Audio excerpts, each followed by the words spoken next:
Hello everyone, I hope everyone is fine.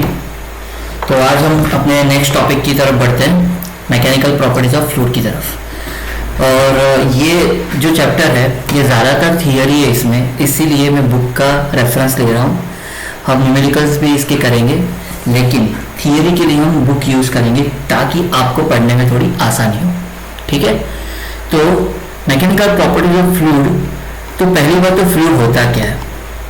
तो बहुत लोगों को मिसअंडरस्टैंडिंग होता है कि फ्लूइड मतलब बस एक लिक्विड होता है। ऐसा नहीं होता। बेसिकली फ्लूइड एक्चुअली ऐसा सब्सटेंस जो तुम कंटिन्यूसली डिफॉर्म कर पाओ, इसको कह सकते हैं।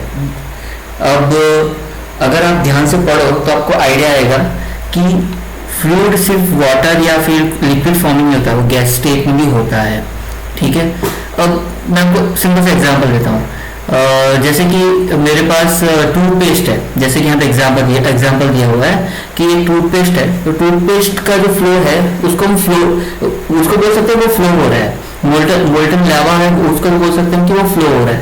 ठीक है, लेकिन लेट्स सपोज आपके पास एक सॉलिड बॉक्स है और आप उसको डिफॉर्म कर रहे हो, जैसे कि इसमें दिया हुआ है ये वाला। ठीक है, तो इसको आप फ्लूइड नहीं बोल सकते हो। तो उसको क्यों नहीं बोल सकते, इसको क्यों बोल सकते हो, तो उसका रीजंस है, तो हम वो डिस्कस करेंगे। अब पहली बात तो कि एक आइडियल फ्लूइड होता क्या, हम बहुत बार यूज करेंगे वर्ड आइडियल फ्लूइड थ्रूआउट। तो होता क्या है, तो उसकी कुछ प्रॉपर्टीज जो होनी चाहिए, जैसे कि इट इज इनकम्प्रेसिबल। कंप्रेसिबल नहीं है, मतलब उसकी डेंसिटी कांस्टेंट है। दूसरा क्या है, इरोटेशनल, फ्लो एकदम स्मूथ है, कोई रोटेशन नहीं है और कोई टर्बुलेंस नहीं है। ठीक है, इट इज नॉन विस्कस, कोई उसका विस्कस है ही, वो बेसिकली चिकना नहीं है एकदम, मतलब नॉन विस्कस फ्लूइड है वो। ठीक है, दिस इज ओके। तो एक और बात, वक्त के साथ वो फ्लो बदलता नहीं है basically, so it's steady flow. So its velocity at each and every point is constant, time के साथ वो वेलोसिटी चेंज नहीं करता। ठीक है, तो ये सारी प्रॉपर्टीज मेन एसेंशियल प्रॉपर्टीज है जिससे आप बोल सकते हो कि आपका फ्लो आइडियल फ्लूइड है। ठीक है, अब अभी सॉलिड फेज में क्या होता है, solid phase oppose the shear force either by developing the restoring force which meant to deform are reversible. ठीक है, basically which means that deformations are reversible. अब मैं इसको थोड़ा सिंप्लीफाइड वे में बताता हूँ कि अगर आप ये बॉडी लेते हो, आप उसको डिफॉर्म करते हो, ठीक है, तो क्या होता है सॉलिड में, हमने मैग्नेटिक प्रॉपर्टीज ऑफ सॉलिड हमने पढ़ा हुआ है, उसमें क्या करता है, हम बोलते हैं कि वो रिस्टोरिंग फोर्स क्रिएट कर रहा है, उसको अपोज कर रहा है, उसी को हम स्ट्रेस बोलते हैं। ठीक है, लेकिन जब आप आइडियल फ्लूइड की बात करते हो तो वहां पे जो फोर्स है, वहां पर रिस्टोरिंग फोर्स नहीं होता, रिस्टोरिंग फोर्स नहीं होता, इसीलिए वो कंटिन्यूसली फ्लो होता रहता है। जैसे कि ideal fluid on other hand can only subject to normal. हाँ, एक और बात, यहाँ पे किसी भी तरह का स्ट्रेस हो सकता है, लेकिन यहाँ पे जब फ्लूइड की बात करें तो वहां पे सिर्फ नॉर्मल एंड कंप्रेसिव स्ट्रेस होता है। अभी देखो, स्ट्रेस, प्रेशर भी काइंड ऑफ स्ट्रेस है, लेकिन वो नॉर्मल वेक्टर है as well as the compressive vector है। ठीक है, तो ये ध्यान रखिए। अभी ये देखो, ये नॉर्मल है एज वेल एज कंप्रेसिव है, तो ये वाला जो आपका कंपोनेंट है वो प्रेशर कंपोनेंट बोल सकते हो आप, लेकिन इसको प्रेशर कंपोनेंट नहीं बोल सकते। कहीं भी आप प्रेशर अगर डिफाइन करते हुए देखोगे, आप देखोगे कि वो नॉर्मल डायरेक्शन में ही डिफाइन किया जाता है। ठीक है, अब नॉर्मल डायरेक्शन मतलब अगर ये आपका प्लेन है मतलब आपका ले सपोज एक आपने एसी के डक्ट देखे होंगे वैसे स्क्वायर वाले, उसको मैंने आधा काट दिया है, तो मानो कि अंदर से मैंने पानी पास किया है, तो बेसिकली इतने सेक्शन में से पानी बार बार जा रहा है, तो इसका जो परपेंडिकुलर कंपोनेंट है फोर्स का, ये जो कंपोनेंट है वो इस पर्टिकुलर एरिया पे लग रहा है। तो प्रेशर फोर्स क्या हुआ, dF by dA। तो प्रेशर अगर मुझे निकालना है तो dF by dA निकलेगा। ठीक है, तो ऐसे आपको आप प्रेशर डिफाइन कर सकते हो रियल फ्लूइड में भी। ठीक है, चलो थोड़ा आगे बढ़ते हैं। सो प्रॉपर्टीज ऑफ फ्लूइड होनी क्या क्या चाहिए। नॉर्मली आप कैसे बोल सकते हो कि वो फ्लूइड है।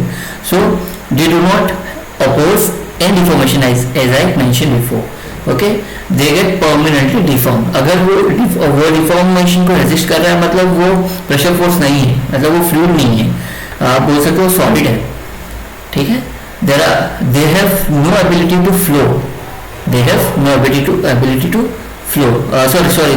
solid में